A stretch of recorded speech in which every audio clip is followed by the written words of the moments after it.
Yeah, out there in the offseason, I saw a lot of guys that were committed. I mean, everybody was trying to step into a leadership role, and that's something fairly new that I've seen and something that can only benefit us going forward. Questions? Right, Ryan? So, Royce, what was your summer like? Did you get a chance to go back home? Did you do anything kind of fun, or was it just all football-based? Mostly football-based, staying around Eugene, taking classes here and there, and I didn't really get the chance to go back home that much, but I was here for most of the part of my summer.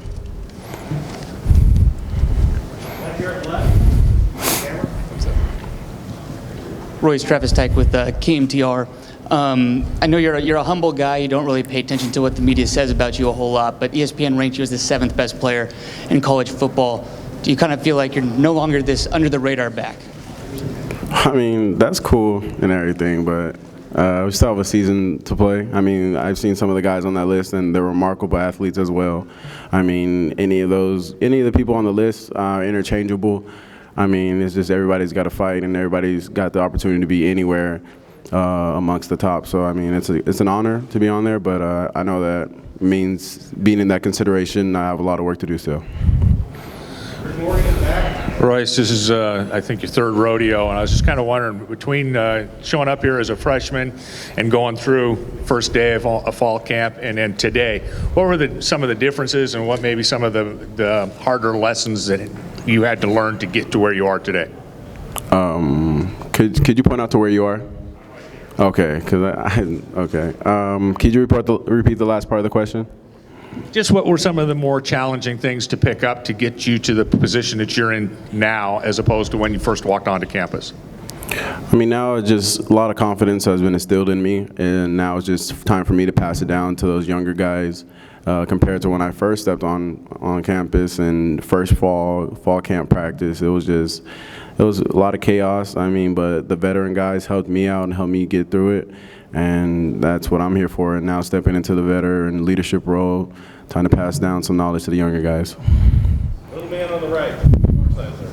Tate Williams, What's Up Western School Newspaper. How do you feel about being so close to breaking the Michael James career record? I feel great. I mean, I talk to LaMichael every now and then, and he's very encouraging and always trying to help me get better. And just that relationship and that family of the running backs in Oregon with something that's one of the reasons why I came here, and we're all pulling for one another.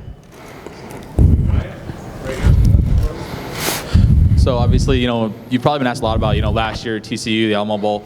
Has it something that you've actually reflected on, or have you just, as soon as it happened, you flushed it, you move forward, and what's been the general vibe of the team with what happened last year and how it ended? I mean, it leaves a bitter taste in your mouth.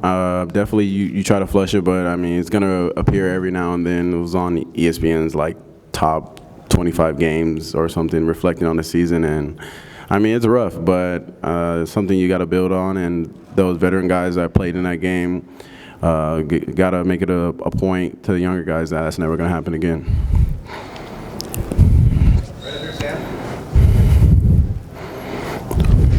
Yeah, Sam Finley, Eugene Magazine. Everybody obviously is talking about you and what you bring to the offense and to the running game, but talk a bit about Kenai Benoit and what he brings to the scheme of things. Yeah, Kenai's a similar body type to myself. He's very, very agile and runs very hard. I mean, I think as far as running hard and with a lot of aggression, Kenai's probably the one in the running back room that runs with those pretty well. So he's been here for a while, so he knows the system, and he's also helping me as a veteran teach the younger guys and moving forward, and as far as bettering himself as well. Anyone else? Right over here on the right. Royce, anything specifically you're looking individually to improve on this year? Yeah, I want to make bigger plays. I want to go for longer rushes. I want to be out there every down if I can. I don't want to come out throughout the game, get rest. But honestly, when I come out, it hurts me because it's not something I like to do. But I like to improve and try to be out there as many plays as I can this year. Yeah, Royce, you guys are picked 3rd in the Pac-12. and anywhere 18 to 22 in the rankings. Some have you a little higher. Have you guys had to look internally and work on your psyche a little bit after the Alamo Bowl? As you guys want to be a top 10 team. Have you had to work on your psyche? No, I think our psyche's straight. I mean, everybody on the team knows our capabilities, knows the talent we have, talent we brought in, and all the utilities that we have. And we just had a rough patch throughout the season, something that we just had to build on. And pre-season rankings are there for a reason. And we haven't even played a game yet, so. Right here. What did you see from Dakota this summer in 7-on-7 and the drills and workouts? What impressed you about him? Dakota stepped in. I mean, he was very eager to take a leadership role, be very vocal. He's not afraid to make mistakes or anything like that. So that's what I appreciate about his game, and it's only going to help him grow at this level and with our team. And we have a lot of weapons to help him out. So he's beginning to get comfortable with us and the offense and things like that. So I mean, going down the road, it should be good for us. Royce, you posted a workout with Jonathan Stewart this summer. What did you get out of that with him, and kind of just did you talk to him at all about what's going to take to get to the next level? And do you talk to other former running backs that have played here about that next step? Yeah, they just tell me to keep my head on straight. I mean, there's a lot of great personnel that surrounded me here at the university, guys that want to see me achieve and things like that. But mostly I just talked to Jonathan mostly about like personal life, one-on-one basis, like how's life going, things like that. Mostly not football at the next level, but how do you react to certain things at the next level in your personal life, and how do you deal with those situations? Mike Scout, camera in the back. You said a moment ago that your relationship, your chemistry with Dakota is developing. You're becoming more comfortable with him on the field and position-wise. Compared to sort of where it was with Vernon basically coming in, does it feel that much more comfortable? Do you feel like it's about the same, or is it just maybe too difficult to really gauge that before you get to the regular season?